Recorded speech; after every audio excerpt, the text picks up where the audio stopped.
মাৰাত্মক বৰবিষ ড্ৰাগছে চানি ধৰিছে সমগ্ৰ নগাঁও জিলা। বিশেষকৈ নগাঁও জিলাৰ সংখ্যালঘু অধ্যুষিত অঞ্চলসমূহত ইয়াৰ পৰোভৰ যথেষ্ট বৃদ্ধি পাইছে।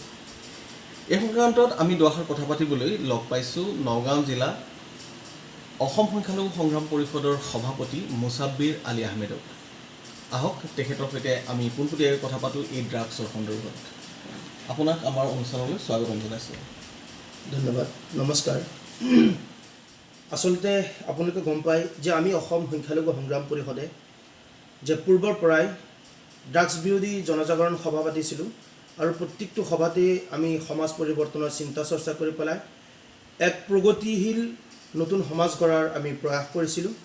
আৰু বিভিন্ন সময়ত আপোনালোকে গম পায় যে সমাজৰ যিখিনি আখুৱা কাম, মদ, ভাং, জুৱা, ড্ৰাগছ, নাৰী নিৰ্যাতন, বাল্য বিবাহ, শিশু শ্ৰমিক, তীৰ খেল, এইবোৰৰ বিৰুদ্ধে আমি সদায় সৰব আছিলোঁ। আৰু বিশেষকৈ বৰ্তমান আমাৰ সংখ্যালঘু অঞ্চলবোৰত ড্ৰাগছৰ প্ৰভাৱটো খুব বেছি হৈছিল। আৰু এটা সময়ত ড্ৰাগছ যিটো আপোনাৰ পাউডাৰ আছিল, সেই ড্ৰাগছৰ পাউডাৰটোহে সেৱন কৰিছিল। কিন্তু এতিয়া আমি এনেকুৱা এটা কণ্ডিশ্যন দেখা পালোঁ তেওঁলোকক যে ইনজেকশ্যনটো লোৱাৰ কাৰণে আপোনাৰ যিটো নেকি এক বছৰৰ তেওঁলোকৰ যিটো আয়ুস আছিল, এতিয়া 3 মাহ হৈ গ'ল। আৰু প্ৰতিদিনে আমাৰ নগাঁও জিলাৰ 2-4জনকৈ যুৱক আপোনাৰ মৃত্যু হয়। আমি আজি গম পালোঁ যে নগাঁও জিলাৰ সোণাইঘাট চলচলিত দলঙৰ তলত এজন যুৱক ইনজেকশ্যন লৈ মৃত্যু হৈছে। লগে লগে আমাৰ নগাঁও জিলাৰ আৰক্ষী অধীক্ষক মহোদয় আহি পেলাই ইয়াত তেওঁ ভিজিট কৰিছিল, উপস্থিত হৈ পেলাই তেওঁ খবৰটো লৈছিলে।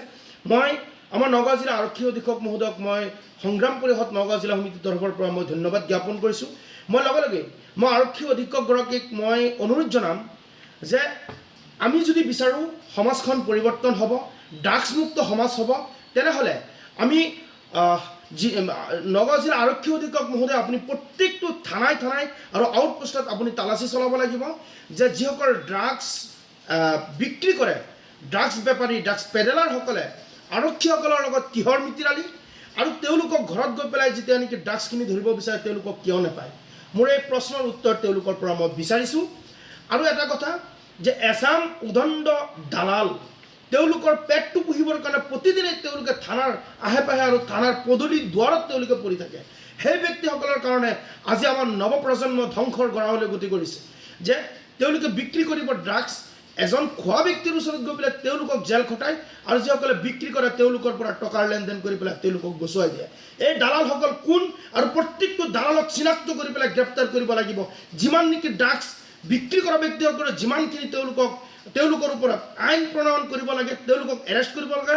মই লগে লগে সংগ্ৰাম পৰিষদৰ তৰফৰ পৰা মই তেওঁলোকক কৈছোঁ যিসকলে নেকি ড্ৰাগছ বিক্ৰেতাসকলক আইনৰ হুৰুঙৰ পৰা বচোৱাৰ চেষ্টা কৰে, এই দালালবোৰকো গ্ৰেপ্তাৰ কৰিব লাগে। আৰু মই নগাঁও জিলা আৰক্ষী অধীক্ষক মহোদয়ৰ লগতে আমাৰ অসমৰ DGP GP সিং ছাৰক মই অনুৰোধ জনাম, বৰ্তমান এইবোৰ কি কাণ্ড আমাৰ অসমত হৈ আছে। আপোনাৰ টকাৰ লেনদেনত আসামীও গুচি যায়, টকাৰ লেনদেনত আসামীও বাচি যায়, টকাৰ লেনদেনত ড্ৰাগছ বিক্ৰেতাসকলো বাচি যায়, টকাৰ লেনদেনত ক্ৰাইম কৰা ব্যক্তিসকলো বাচি যায়। তাৰ মানে আমাৰ প্ৰশাসনটো কি হৈ গ'ল, আচৰিত লাগিছে।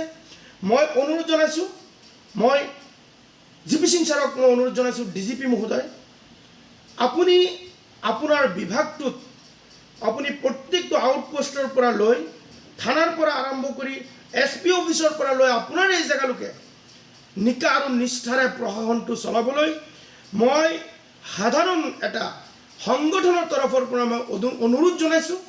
অন্যথা কিন্তু আমাৰ সমাজ আমি কেতিয়াও পৰিৱৰ্তন কৰিব নোৱাৰিম। এফালে আমি সমাজ পৰিৱৰ্তনৰ কাৰণে আমি ড্ৰাগছ বিৰোধী জনজাগৰণ সভা পাতোঁ, আনফালে থানাৰ লগত জড়িত হৈ পেলাই কিছুমান ব্যক্তি তেওঁলোকক বচোৱাৰ চেষ্টা কৰে।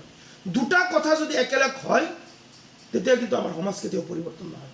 আমি সমাজ পৰিৱৰ্তন কৰিবলৈ হ'লে আমি প্ৰথমে যিসকল আৰক্ষী অফিচাৰসকল আছে তেওঁলোক নিকা নিষ্ঠাৰে তেওঁলোকৰ কৰ্ম পালন কৰিব লাগিব, অন্যথা আমাৰ সমাজ কেতিয়াও ভাল নহয়। গতিকে মই সকলোকে অনুৰোধ জনাইছোঁ, আপোনালোকে নিজৰ কৰ্তব্য যদি পালন কৰাত ব্যৰ্থ হয়, চৰকাৰী ধন খাই আপোনালোকে জেগাডোখৰ বন্ধ কৰি নাৰাখিব। আপোনালোকে নিজৰ চাকৰিৰ পৰা ৰিজাইন দি চৰকাৰী ধনটো যিখিনি আত্মসাৎ কৰিছে গোটেইখিনি চমজাই আপোনালোকে আঁতৰি আহি যাব।